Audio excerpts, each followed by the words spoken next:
Hey, good afternoon, everybody. Um, I've had some stuff on my mind, and uh, it's my testimony, and I'm just grateful to still be here. I have a lot to be thankful for, and a lot of people to thank. But I like to start out by saying, Jesus is still in the healing business. He still answers prayers. He still heals people. He heals the ill, and Satan's a liar. He's not only a liar, he's a thief. He puts doubt in your mind. He's a doubter, and he's had me doubting a lot of things. He's had me doubting blessings that the Lord's given me. He's had me doubting my own salvation. So I'd like to tell y'all a little bit about it. So my daddy died May the 12th, 2020. I believe that's correct. And it was shortly after that,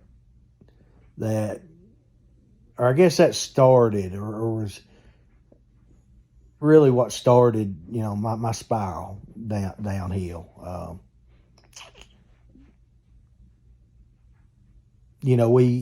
We all can cover our feelings pretty good, but we're still hurting, still in pain, still feeling sorrow.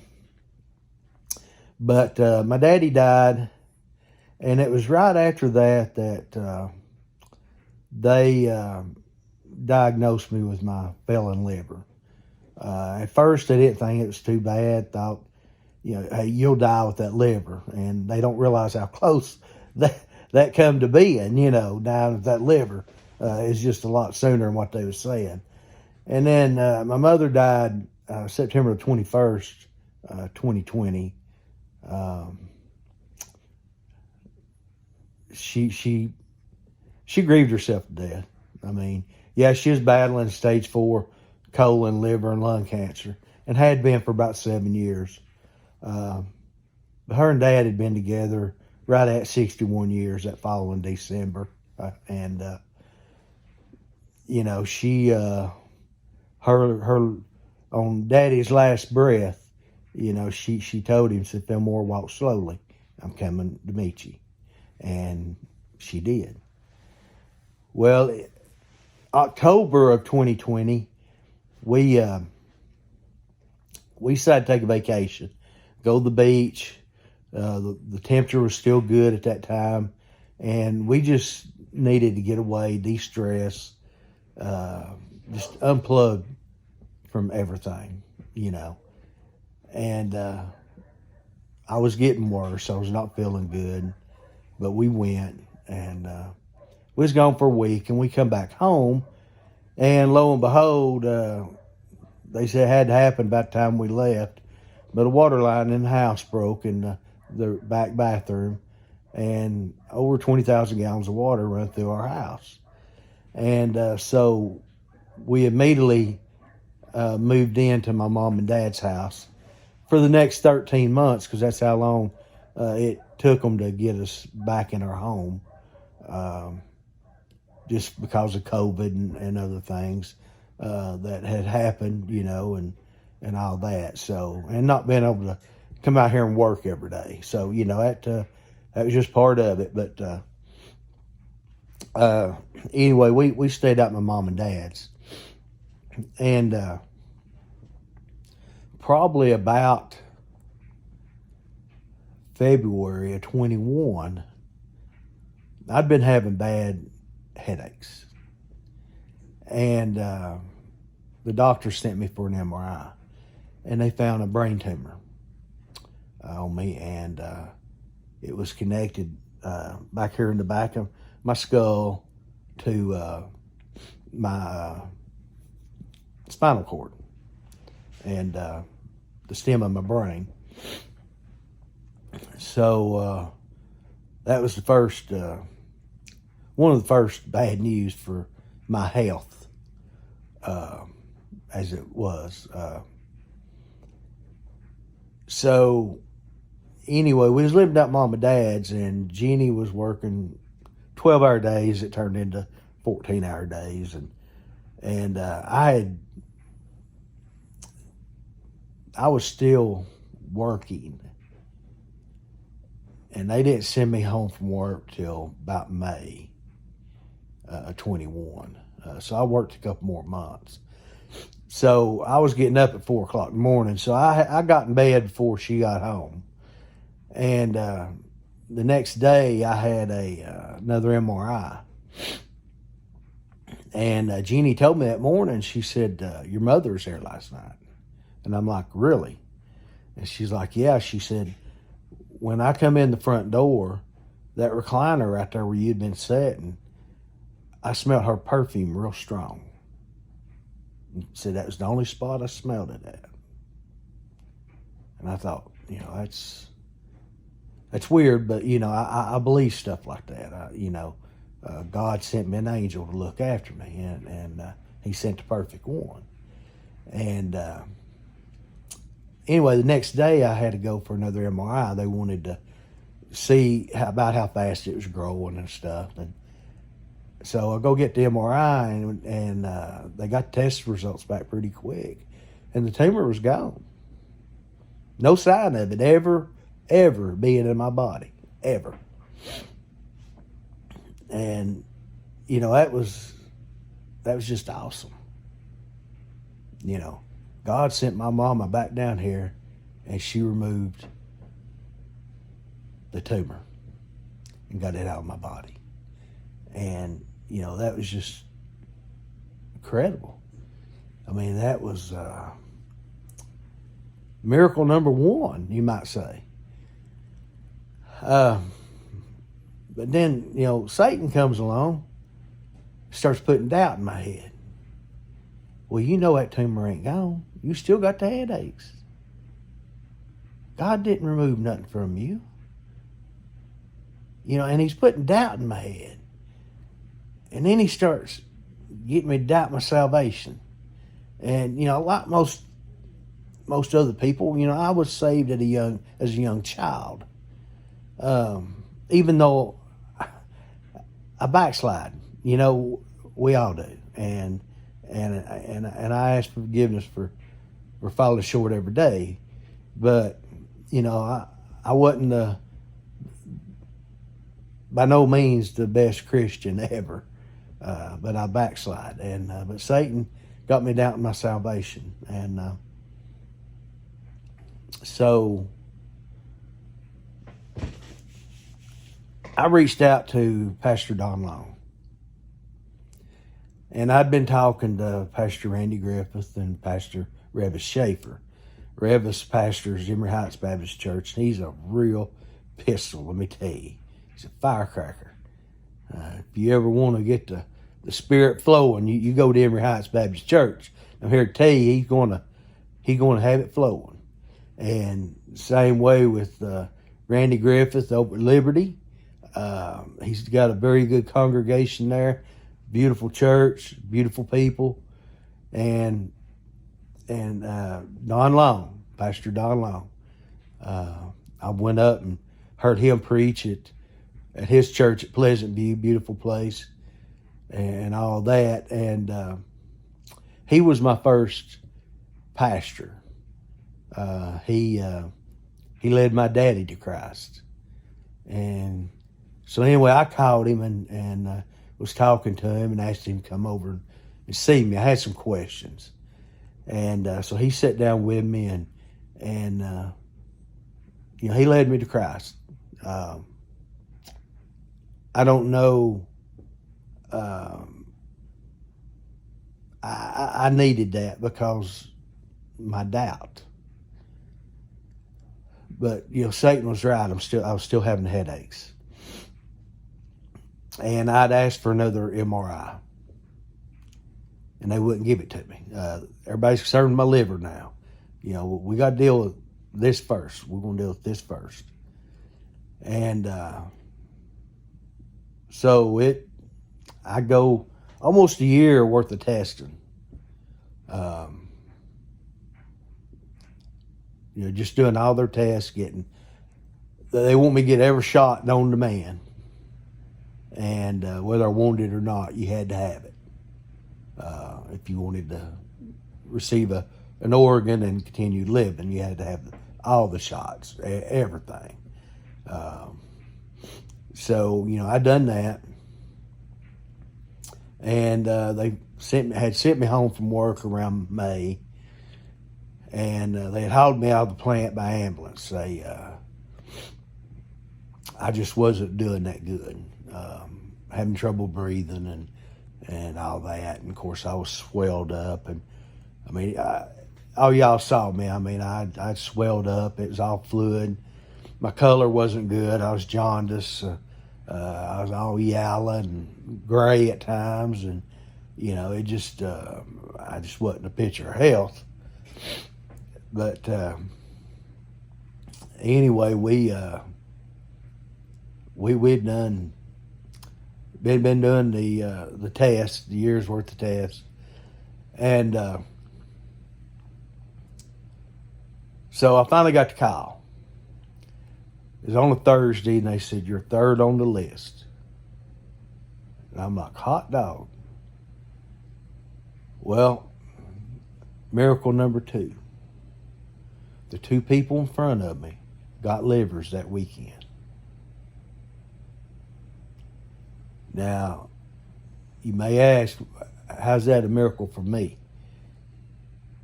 That don't guarantee me number 1 spot.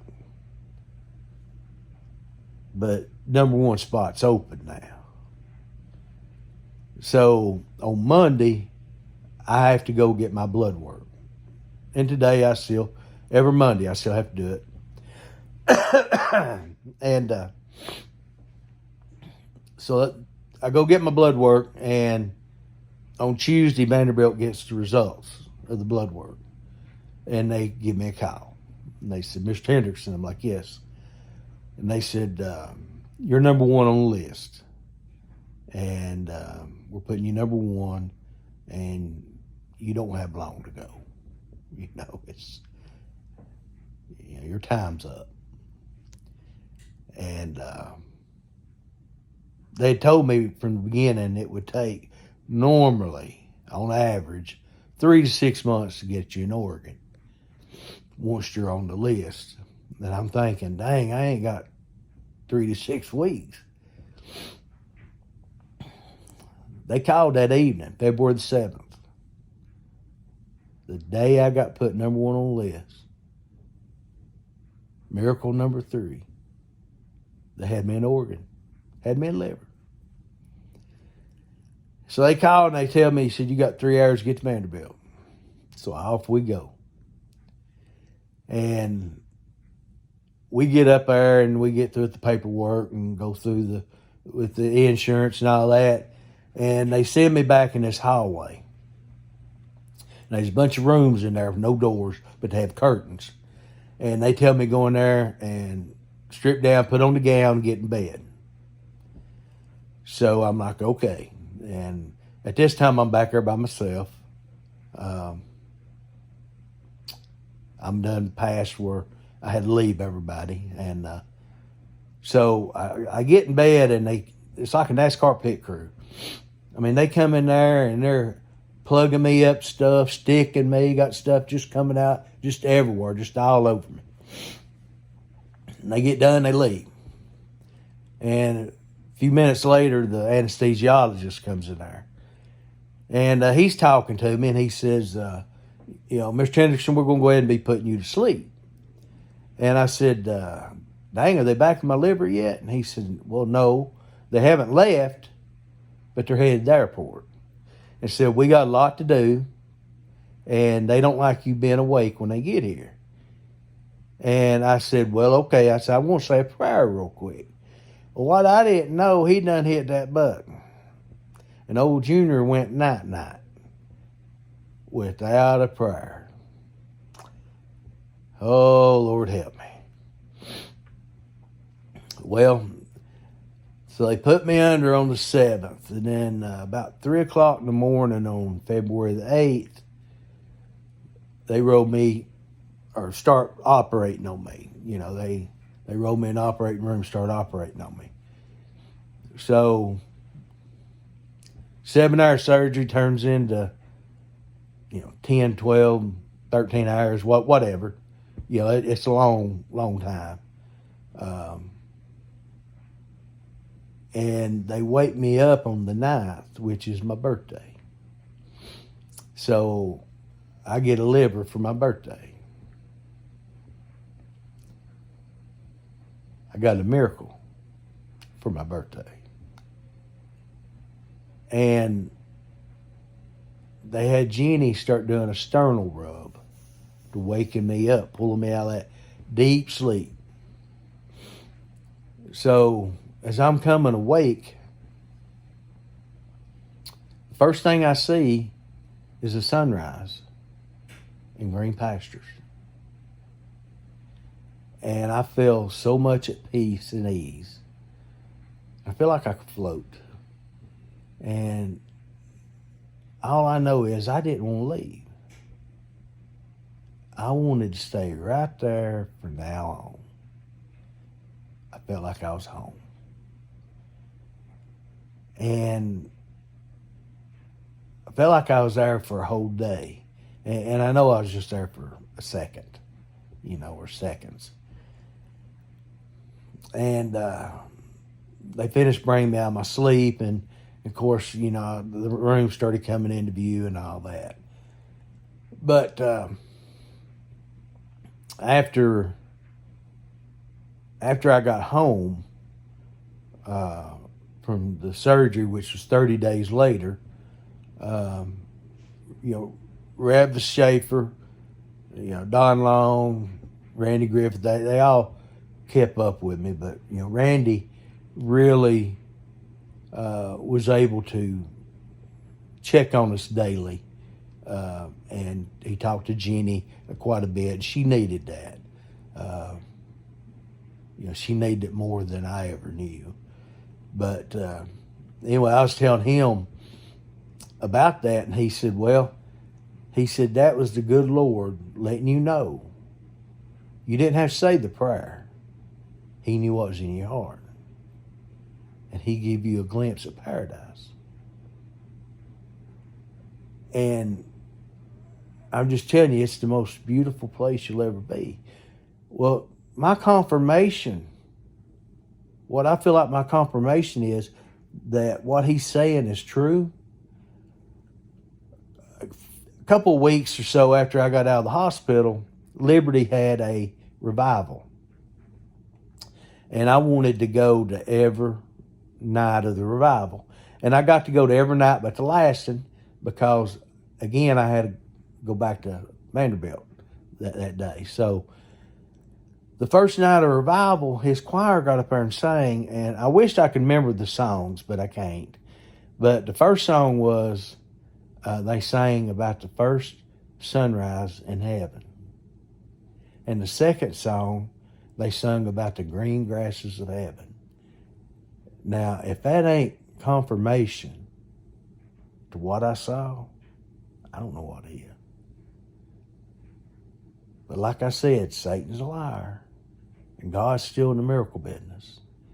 So let's go back to that last night of revival. I was in Vanderbilt.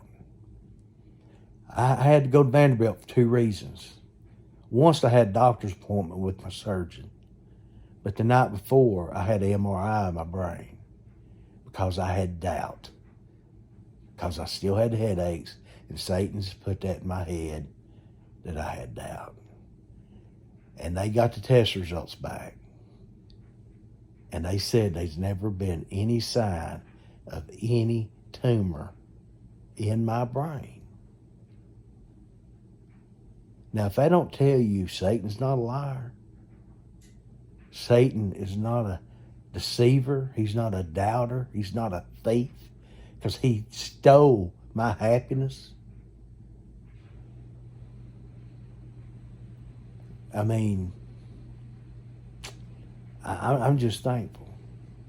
And I praise God every day.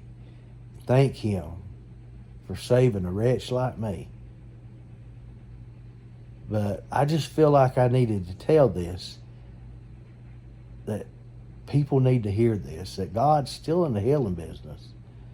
And you can believe me or not believe me. It's fine either way. But what I'm telling you is the truth. And, you know, God has saved me.